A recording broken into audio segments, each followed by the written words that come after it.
The history and origin of the Freemasons is not a simple subject. In fact, it is virtually impossible to decipher the truth from the myriad histories fed into thousands of books on the subject.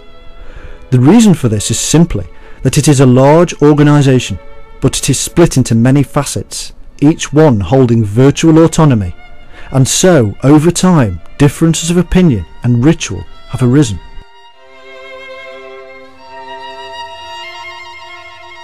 Many Masonic historians try desperately to claim that their lineage stretches right back to the Temple of Solomon and the builder Hiram Abif.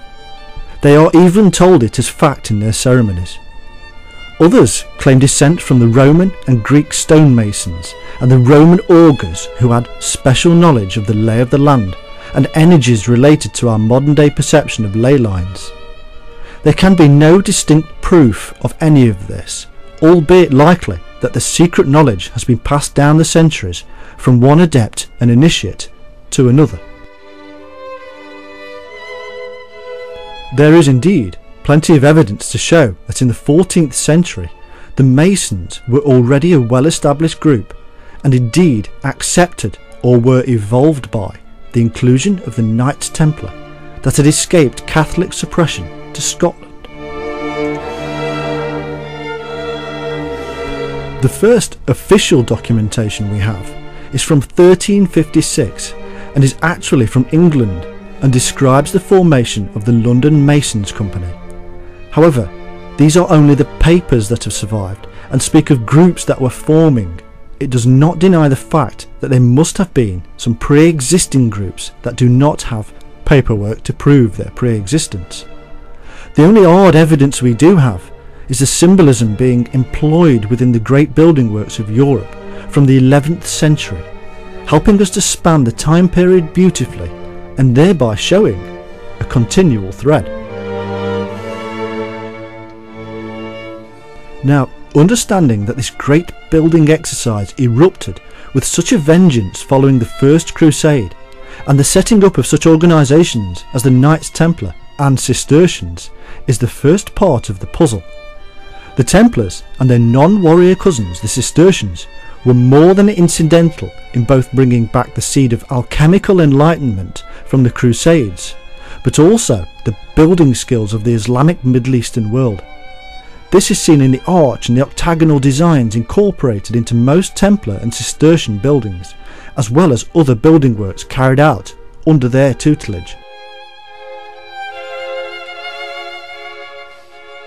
Also built into these structures are huge amounts of numerological symbols and mystical metaphors.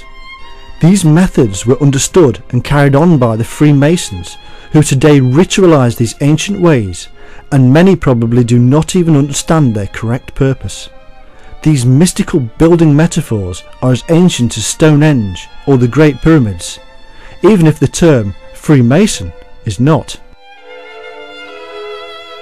Today, the Freemasons are a global phenomenon, with members from across the business community, religious establishment and politics. The influence they have is obviously huge and universal. They have links with many other orders such as the Sovereign Order of the Knights of Malta, and have had over the years a lot of bad press for their influence they have brought to bear. They eventually swallowed up other institutions such as the Illuminati. The history of the Freemasons reveals that they have been more than incidental in effecting change on a worldwide scale. Masons have been implicated in the Russian and French revolutions, not to mention the American War of Independence.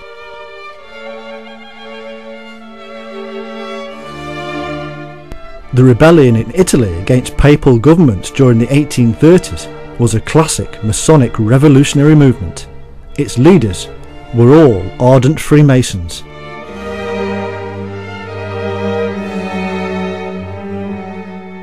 Benjamin Disraeli, the once Prime Minister of England, said, "A great part of Europe, the whole of Italy and France, and a great portion of Germany, to say nothing of other countries, are covered with a network of these secret societies, just as the earth is now being covered with railroads.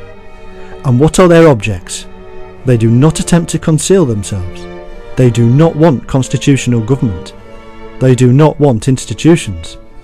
They do not want provincial councils, nor the recording of votes."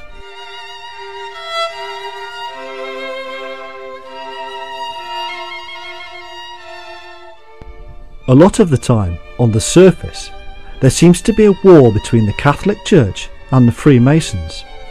This is an interesting point, and one that confuses many people when they see that the Masons are actually linked and were created by the Catholic Church, or indeed maybe the other way around.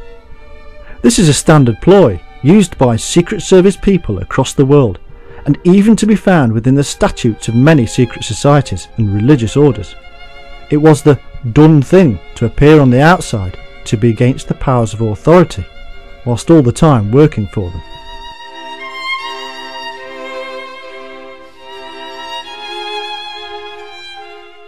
The Freemasons can clearly be shown to have evolved from esoteric sects emanating from within and even before the Catholic Church, and as a direct result of Templar influence in Scotland. So the Masons could be traced back to the Catholic Church, the Templars, the Essene, Islam, and thereby back even further into the Levant, Egypt, and beyond, to the original Sumerian Shining Ones.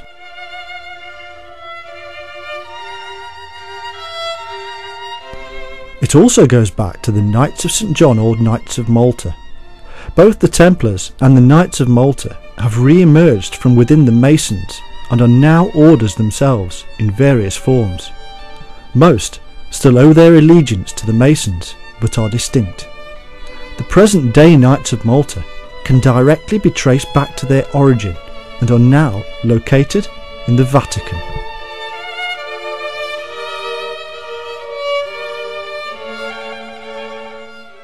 There is appearing a glimmer of that central part of the wheel to which all the spokes seem to be attached. Before the Illuminati merged into the Masons, they had been implicated in the creation of several other groups, such as the Rosicrucians, Golden Dawn, and even the Lutherans and Protestants.